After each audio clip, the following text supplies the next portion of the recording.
Hi students, it's Shayna from EspressoEnglish.net, and if you want to make your English sound more natural, more like a native speaker, then pay close attention to today's lesson. Because I'm going to teach you 5 phrases that English learners often use, but that native English speakers would never say, either because they're incorrect or because these phrases just don't sound natural. Remember, I don't want you to feel bad about these mistakes. Instead, I want to help you learn from them. The truth is that it's really common to fall into the habit of using unnatural phrases if you live in a place where you don't have much opportunity to talk with and listen to native English speakers. That's why I'm here to help correct these phrases and show you a better way to say them. And the wonderful thing about the internet is that even if nobody else in your area is a native English speaker, you can listen to and learn from native English speakers online. At Espresso English, we have lots of courses that can help you learn English phrases for daily life, for business, for social situations, and much more. The best way to see what our courses are like is to try the free sample lessons. You can click on the link in the video description to get access to those free samples. Okay, phrase number 1 that native English speakers never say is, John is married with Maria. When talking about 2 people who are married, we never say married with. Instead, say, John is married to Maria, or John and Maria are married. It's confusing because with is often used for being together or interacting together. We talk with someone, we live with someone, but we are married to a husband or wife. And we also get engaged to a person. That's when we promise or agree to get married in the future. We say engaged to, not engaged with that person. Phrase number 2 that native English speakers never say is, my son has 5 years old. Some languages use the verb have when talking about age, but in English we use the verb to be. So the correct way to say it is, my son is 5 years old. Or simply, my son is 5. If you're talking about yourself, you'd say, I am 36 years old, not I have 36 years. Okay? And when asking about age, we would do it like this. How old are you?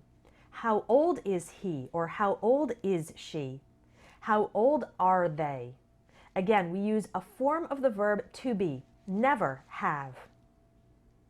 Phrase number 3, native English speakers never say, involves a problem with phrasal verbs, and that is saying things like, I'll pick up him from the airport, or these eggs are bad, we should throw away them.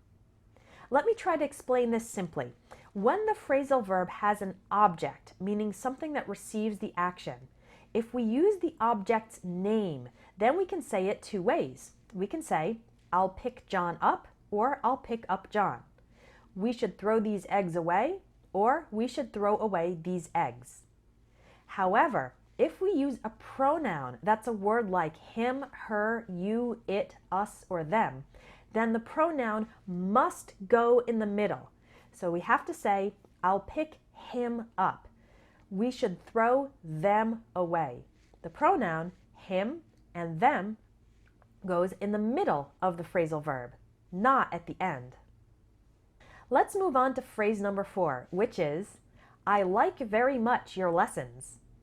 What's wrong with this sentence? At first glance, it doesn't appear to have any grammar mistakes, but here's the problem.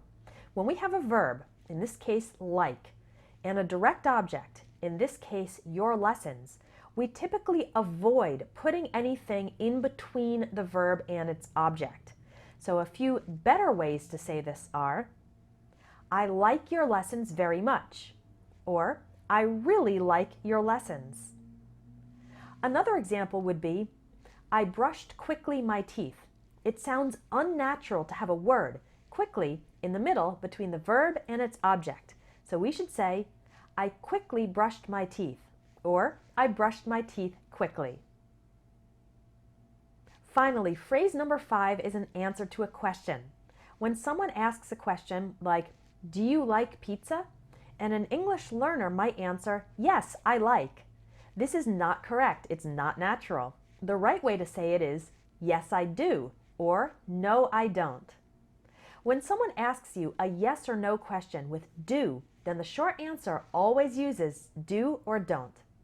When someone asks you a yes or no question with did, then the short answer always uses did or didn't.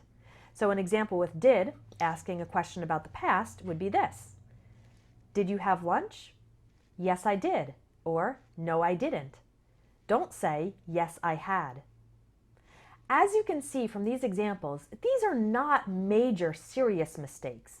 They won't cause communication problems. However, they do make your English sound a little strange, and they make it obvious you're not a native speaker. So if your goal is to be fluent in English, then you should continually check for these little problems and fix them so that you can sound more natural. Of course, it can be hard to check for your own mistakes, and that's why it's nice to join a course where you can get some correction and some feedback from a teacher and a native speaker. A number of our courses have this feature. And again, you can learn more about them by clicking on the link in the video description. That's all for today, but if you found this lesson helpful, please let me know and I'll make more videos like it in the future. Thanks for watching, and I'll talk to you next time.